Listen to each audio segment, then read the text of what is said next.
Hello students and welcome to the lecture. So students, as we know that we are covering the parliamentary committees, right? And in the parliamentary committees, basically these are the topics that we have scheduled for the discussion, like the meaning, classification, financial committees, departmental standing committees and their jurisdiction, committees to inquire, committees to scrutinize and control, committees relating to day-to-day business of the house, housekeeping committees, and the consultative committees. All right. So these are the total topics that we have scheduled for the discussion. If we talk about the topics that we have covered so far, so basically we have done with the meaning, classification, financial committees, departmental standing committees. Okay. The remaining topic is departmental standing committees and their jurisdiction. Got it? And if we talk about, okay, that is the topic on which we have been discussing on, right? And if we talk about the topics that we haven't started, so these are the committees to inquire, committees to scrutinize and control, committees that are relating to day-to-day business of the house, housekeeping committees, and the consultative committees. All right. So this is the picture that we have created so far altogether. Before starting this lecture, let us remind several facts and figures that we have covered in the previous lecture. So in the previous lecture, basically we had started the DRSCs, the departmental related standing committees. Okay. And we had discussed basically these committees were established in the 1993 on the recommendations of rule of committees of Lok Sabha. Okay. We know that they are 24 in number, out of which the 8 committees belong to the Rajya Sabha, the 16 committees are belong to the Lok Sabha. Okay. If we talk about the composition is very much similar to the, or you can say similar, not very much, but similar to the Committee on Public Accounts. Okay. Like 22 members are there, 15 from Lok Sabha and 7 from Rajya Sabha. All right. So these are the things that we have covered. And here we had discussed that the departmental related committees are different in approach from the financial committees. Why? Because the financial committees are the committees which, having the post-mortem approach, they only examines the incidents when the incidents had already been occurred. But when we talk about the departmental related standing committees, so they examines the facts and figures before even they put for debate and the vote. Okay. So these are the several kind of things that we have discussed in the previous lecture. I hope you have revised the previous lecture in the well enough manner. Before you have come for this lecture, as many times I have reminded you, that is for your own benefit. So if you are doing this on the regular basis, the things will be on favor. If not, then the things will be difficult for you. This is, you can say, quiet and the harsh truth. Okay. So let's start from where we had left in the previous lecture. So basically in the previous lecture, we had started the departmental standing committees, and now we are going to see the merits of the standing committee system in the parliament. Like what are the merits of that? Okay. So basically merits are also known as the advantages.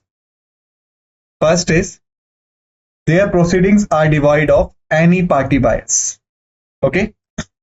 It means that the committee are not, you can say, favorable for any particular party. Okay. So they are unbiased in their approach regarding the favoring of political party. Second is procedure adopted by them is more flexible than in the Lok Sabha. Okay. Like when we talk about the Lok Sabha, then we know whenever the discussion and the examination of demand of grants carries on. So basically this becomes more political. Okay. But when the committees does this kind of things, so basically they are, you can say, less political and thus they are flexible. Third is system makes parliamentary control over executive much more detailed, close, continuous, in-depth and comprehensive. The same thing that we had discussed in the previous lecture. Like basically that was a year of 1991 when the things were really hard for us. All right. And when we realized the executives are not so much responsible to the legislature as they are to be, especially in terms of the finance. So that's why we designed this departmental standing committees, and thus we put the executive in a situation that become more accountable towards the legislature or towards the parliament, especially in terms of finances. Okay, so we can say the system makes parliamentary control over executive much more detailed, close, continuous, in-depth, and comprehensive. All right. The system ensures economy and efficiency in public expenditure, as the minister and departments would now be more careful in formulating their demands. Okay. They facilitate opportunities to all the members of parliament to participate and understand the functioning of the government and contribute to. Okay. After this, we can say that they can avail of expert opinion or public opinion to make the report. It means that it is not necessary that the members of the committee, they are expert of each and every field. This is not necessary. Even it is not necessary that they are representing the public view from every aspect. So that's why they are allowed that they can avail the expert opinion on the matters, even the public opinions on the matters. Thus, then they can make the more comprehensive and accurate report. Okay. So they are authorized to invite the experts and eminent persons to testify before them and incorporate their opinions in their reports. All right.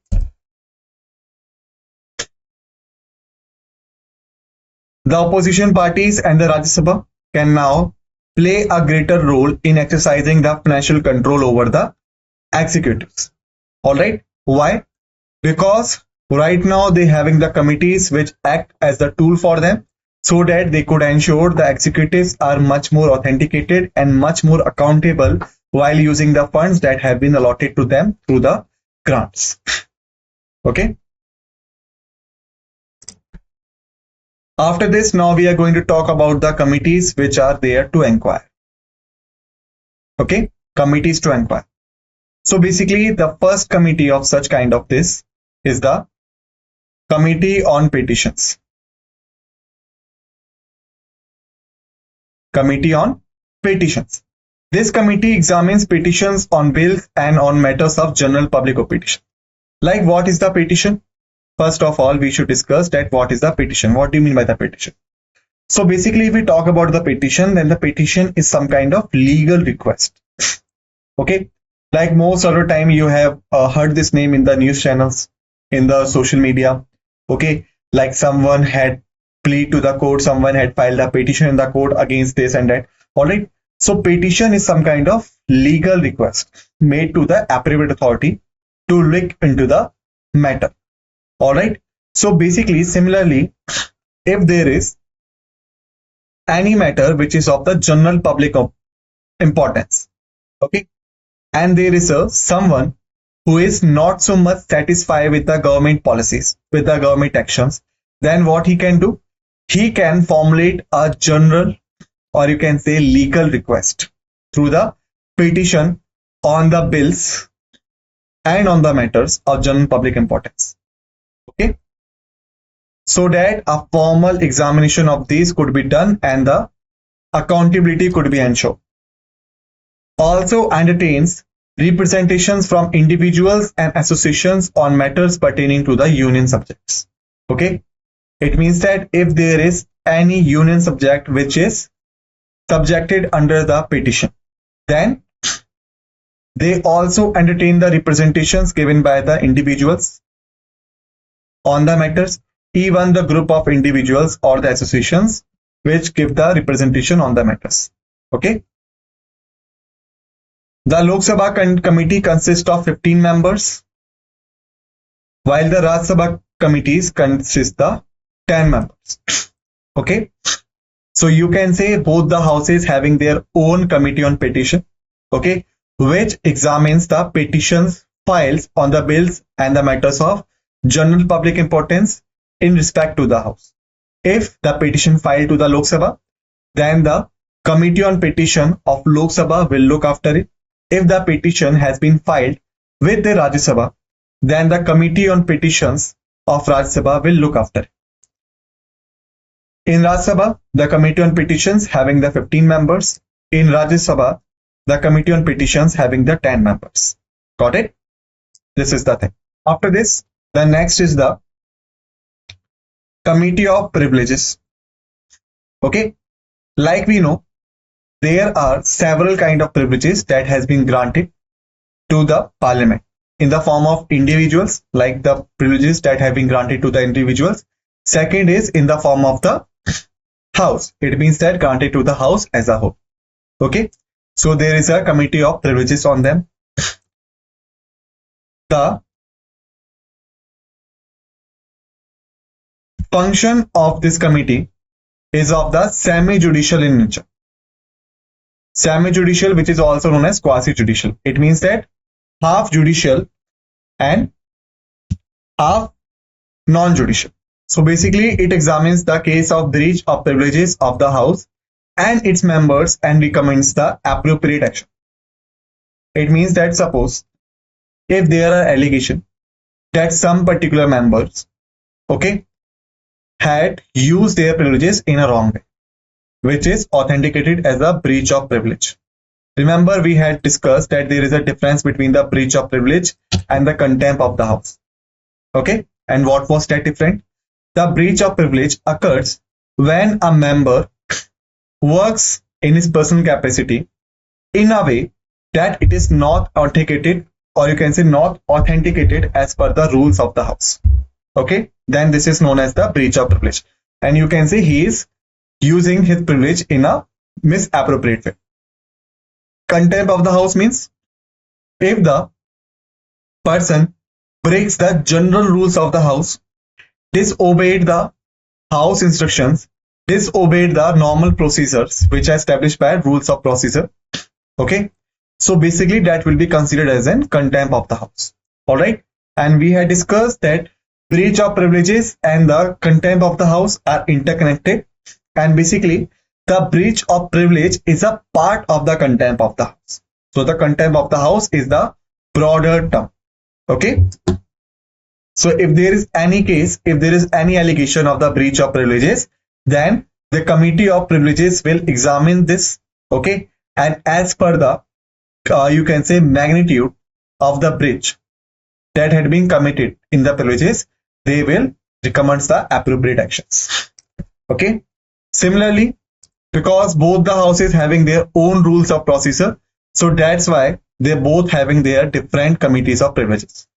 Lok Sabha having the committee with 15 members, Rajya Sabha having the committee with 10 members. Similarly, like the committees on petition. So here we have finished the two committees, the Committee on Petitions and the Committee of Privileges. Let's move forward. Now, third one is the Ethics Committee. Now, what do you mean by the ethics? You have heard these names. You might have read these terms, ethics, etiquettes, okay, morals and all. What are these? So basically, in the normal terms, in the layman terms, you can say that they are the formal and the authenticated ways of conduct. Okay, and you can say these are the code of behavior. Okay, so there is a particular ethics committee in the parliament also. Okay, and these are the part of the committees to inquire, so that's why they also having some inquiry rights. So if we talk about it, so we can say this committee was constituted in Rajya Sabha in 1997 and in Lok Sabha in 2000. Here we have found two things. First, that this committee is presented in both the houses, the House of Rajya Sabha as well as the House of Lok Sabha. Okay, that is the first thing that we have found. Okay, next thing that we have found here is that year. In Rajya Sabha that was came in the year of 1997. In Lok Sabha that was came in the year of 2000. Okay, so remember this thing. So basically, as I have told you, the ethics is the general code of behavior and the moral ways of conduct. So that's why the ethics committee is also responsible to enforces the code of conducts of the members of parliament, like how they should behave in their official capacity while they are in the parliamentary session. Okay. For example, suppose there are two members. Okay. Two members of the parliament sitting with each other. Okay. So if we take it in the normal way, all right. Suppose you are sitting somewhere, you know the another person. Then if you have to call it in normal terms, how do we call the people? Oi, okay, hey you, how? This is the normal terms. Okay. But when we talk about the formal terms, then how you should call anyone? By call his names. And excuse me, this is to this. These are the things. So similar things are there in the code of conduct. All right. Like if the members are in the parliament, if they are in the houses, whether they are in the Lok Sabha or the Lok Sabha, how should they behave? How should they talk with each other? How should they represent themselves in the courts, in the houses? That is called the code of conduct. And the enforceability is a task given to the ethics committee. All right. They examines the case of any misconduct, and as per the gravity and the severity of the misconducts, they recommends the appropriate actions. All right. Thus is engaged in maintaining the discipline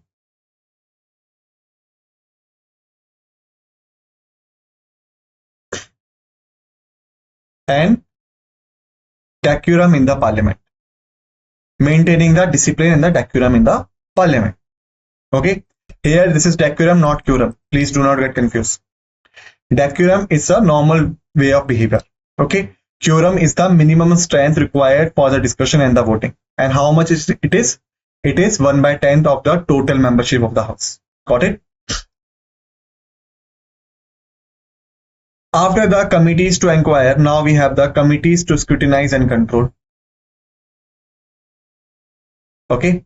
So if we talk about them, scrutinize and control, what we can say? The first of them is the Committee on the Government Assurance. Committee on Government Assurance. This committee examines the assurance, promises, and undertakings given by the ministers from time to time on the floor of the House and reports on the extent to which they have been carried through. Like we know, whenever there is a government, so the government always presents their manifesto, okay, in which they give different kind of assurance, their promises, even they takes different kind of tasks. This is known as undertakings. All right. And they do it time to time. All right. So basically the Committee on Government Assurance is the committee that makes the ministers responsible for the assurance, promises and undertakings that they had taken on the floor of the House. And then they reports that up to which extent they had fulfilled it. Okay. So that the ministers could be responsible for the promises, assurance and the undertakings they had made. In Lok Sabha, this committee consists of 15 members. And Rajya Sabha, this committee consists of 10 members. Alright. And it was constituted in the 1953 post-independence era. Got it? Remember this thing. Thereafter, Committee on Subordinate Legislation. What is that? This committee examines and reports to the House whether the powers to make the regulations, rules, sub-rules and by-rules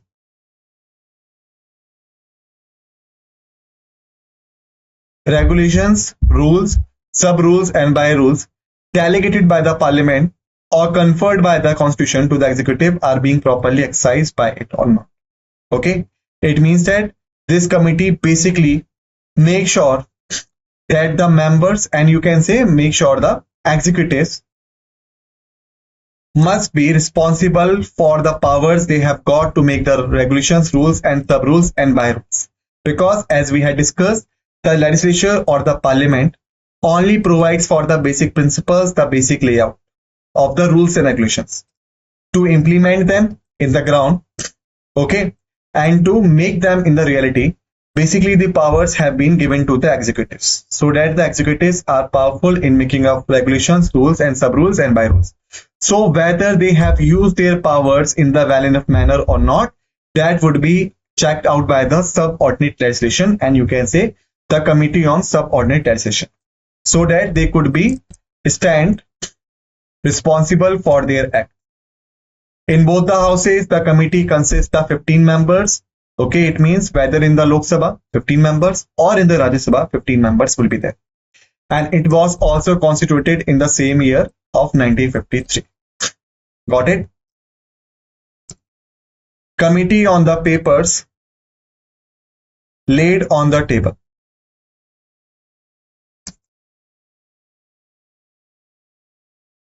Okay. Committee on the papers laid on the table. So this committee was first constituted in 1975. The Lok Sabha committee, in the Lok Sabha it having the 15 members, while in the Rajya Sabha it's having the 10 members. Okay. This committee examines all the papers laid on the table of the House by the minister to see whether they comply with the provisions of the Constitution or the related act or rule or not. It does not examine the statutory notifications and the orders that falls under the jurisdiction of the committee on the subordinate legislation. Okay, because that will be a case of overlapping of the functions. After this, the next that we have here is the Committee on Welfare of Scheduled Caste and the Scheduled Tribes. So basically this committee consists of 30 members in total. 20 belongs to the Lok Sabha and 10 belongs to the Rajya Sabha. It means that it is the combined committee of both the houses.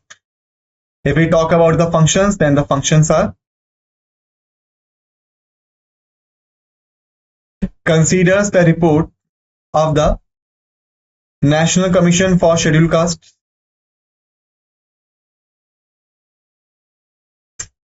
and the National Commissions for the Scheduled Tribes. Okay.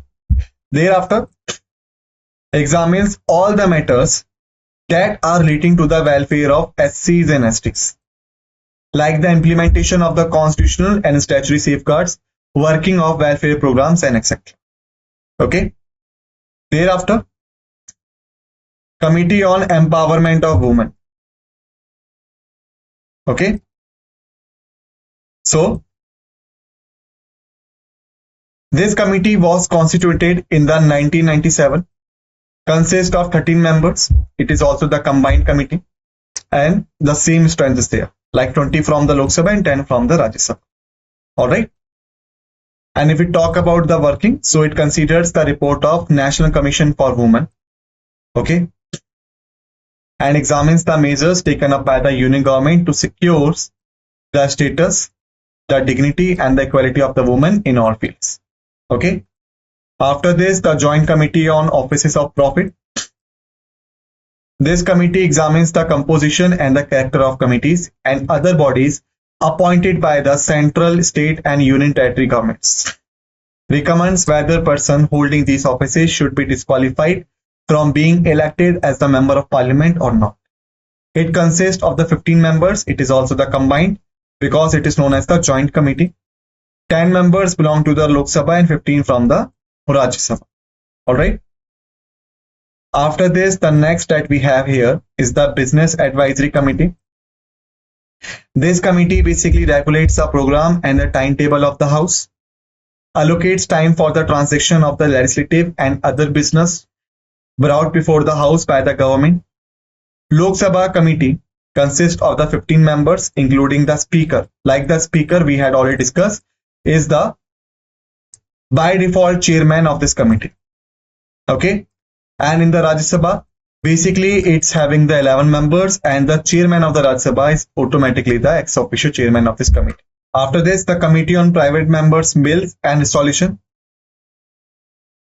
This committee classifies bills and allocates time for the discussion on bills and resolution which have been introduced by the private members other than the ministers. Okay. This is a special committee of the Lok Sabha and basically consists the 15 members including the deputy speaker as the chairman. Okay, so the deputy speaker is the by default chairman of this committee, and Rajya Sabha does not have any such committee. Okay, the same function in the Rajya Sabha is basically performed by the Business Advisory Committee, that is performing by the Committee on Bills of Private Members in the Lok Sabha. After this, the next is the Rules Committee. This committee considers the matters of procedure and conduct of business in the House and recommends the necessary amendments or additions to the rules of the House.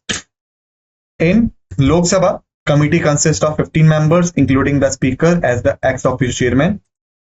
In Rajya Sabha consists of 16 members, including the chairman as its ex officio chairman.